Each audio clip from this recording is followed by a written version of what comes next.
Okay, Janie. Let's go. Selon une théorie, la famille de Cooper Howard dans la série Fallout serait en réalité conservée dans un abri que les fans des jeux ont déjà visité. Bien le bonsoir, mesdames et messieurs. Nous sommes l'animation de la soirée. Les événements du final de la saison 1 de Fallout ont transformé la localisation de Barb et Jenny Howard en un mystère majeur avant la saison 2. Après avoir attrapé Hank McClane, la Ghoul lui a demandé où se trouvait sa famille. Sur la base de cet échange, on peut supposer que la recherche de Barb et Jenny sera un point important de l'intrigue et peut-être le point central de l'histoire de la Ghoul au retour de la série Prime Video. Bien que l'on ne sache pas exactement ce qui s'est passé après le largage des bombes, comme on le voit dans le premier épisode de la série, il semble que la Ghoul suppose que Vault-Tec a réussi à sauver Barb et Jenny en les mettant dans un abri. Quant à l'endroit où ils ont été emmenés, un emplacement apparemment sans importance dans l'un des jeux Fallout pourrait détenir la réponse.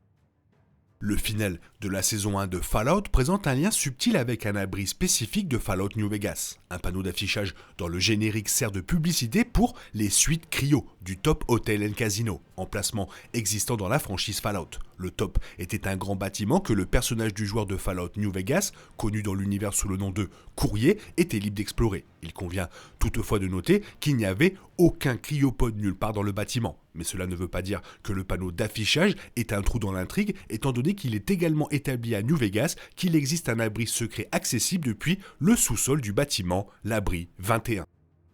Thématiquement approprié à Fallout New Vegas, le nom du jeu pour l'expérience de l'abri 21 était le jeu de hasard. Niché directement sous New Vegas elle-même, l'abri 21 était intentionnellement peuplé principalement de joueurs, utilisant des jeux de hasard pour résoudre tous les différends majeurs. Cette expérience sociale semblait explorer le pouvoir de la chance du tirage au sort sur une société, créant l'un des abris les plus étonnamment pacifiques et égalitaires de toute l'histoire des jeux. À juste titre, l'abri 21 a finalement été remporté par Robert House lui-même dans une partie de blackjack à enjeu élevé, ouvrant officiellement ses portes aux friches extérieures pour la première fois en 200 ans. Toujours capitaliste, House a rapidement transformé l'abri en un complexe de luxe haut de gamme dans lequel les voyageurs de New Vegas pouvaient réserver un séjour au juste prix, offrant une expérience d'abri édulcorée à toute personne disposant de suffisamment de monnaie. Avec l'horizon de New Vegas qui se profile loin au-dessus de Hank McClane lors du final de la saison 1 de Fallout, l'abri 21 pourrait être l'un des abris les plus susceptibles d'apparaître depuis les jeux. Comme l'a noté Barb elle-même, il y a plus d'une centaine d'abris dans le monde de Fallout, ce qui signifie que les endroits où ils pourraient se trouver ne manquent pas. Donc, beaucoup sont des abris complètement nouveaux dans la franchise. Cependant, diverses allusions à l'histoire suggèrent que les deux pourraient vraiment se trouver à New Vegas. Hank a été vu arrivant à New Vegas et Cooper a émis l'hypothèse qu'il recherchait les responsables, insinuant que Hank sait où se trouve la direction de Vault-Tec. Et comme le suggère la capacité de Barb à prendre le commandement lors de la réunion Vault-Tec, elle est assurément membre de la direction. Si Vault-Tec s'est occupé de sa gestion de la même manière que le programme de Bud s'est occupé des cadres juniors, comme Betty et Hank, il va de soi qu'ils ont été placés dans des cryopodes et enfermés en toute sécurité dans un abri. Dans cet esprit, il est possible que Hank recherche la direction de Vault-Tec et se prépare à les réveiller. La destination de Hank étant New Vegas est assez logique, étant donné qu'il s'agit de l'emplacement de plusieurs abris, dont 6 ont été confirmés dans la région de Fallout New Vegas. Ceci combiné au panneau d'affichage conforte la possibilité que l'abri 21 soit très important pour l'histoire de la saison 2 de Fallout.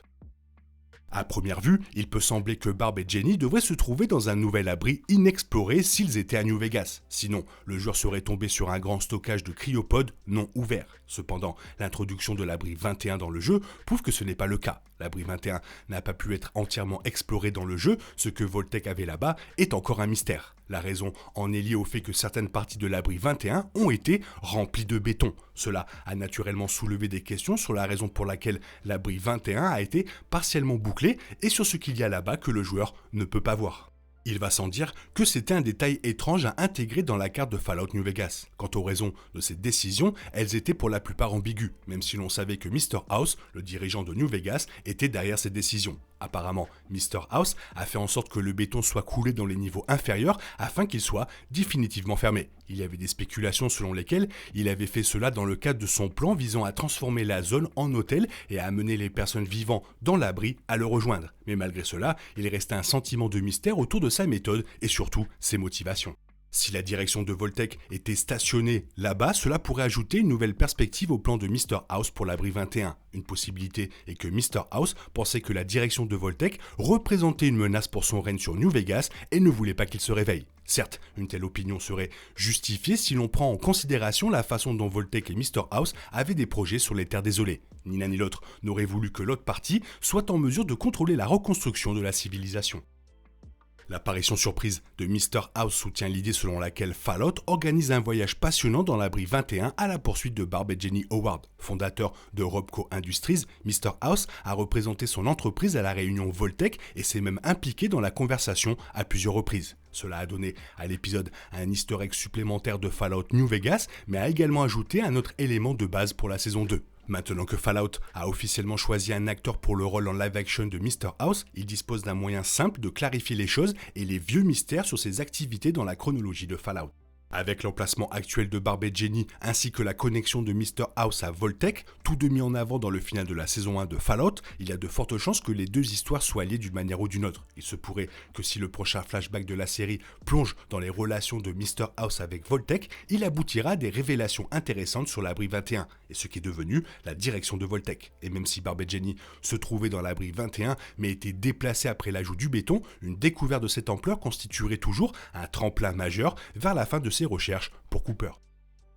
Bien qu'il ne soit qu'un voisin direct de l'abri 21, les résultats de l'expérience de l'abri 22 ont été bien plus désastreux. Caché au plus profond des friches du Mojave, l'abri 22 était destiné à étudier les effets à long terme de l'agriculture génétiquement modifiée, chargeant ses habitants d'entretenir d'immenses jardins de plantes biologiques. L'idée d'un paradis abondant d'options à base de plantes est une perspective tentante pour tout survivant des terres désolées, mais la réalité de la situation de l'abri 22 par Fallout New Vegas dans la chronologie de Fallout est vraiment différente. N'hébergeant pas de population civile, les scientifiques résidant dans l'abri 22 ont finalement été vaincus par une souche fongique mortelle, Boveria mordicana. Semblable au virus Cordyceps du jeu The Last of Us, cette souche mutée a fini par s'emparer de la vie végétale et humaine résidant dans l'abri 22, donnant naissance à d'horribles nouvelles créatures comme des plantes à spores et des porteurs de spores qui se sont rapidement propagés à travers les terres désolées du Mojave. L'abri, envahi par la végétation, serait un arrêt coloré que Lucy et la Ghoul pourraient explorer en route vers New Vegas. Voilà, ça va être le grand mystère de la saison 2, où est la famille de Cooper Howard? Toi, qu'est-ce que tu en penses? Fais-moi part de ton avis dans la zone commentaire, sinon il est temps pour toi de reprendre le cours normal de ta vie. On se retrouve bientôt pour une nouvelle vidéo. Bisous bisous, bye bye.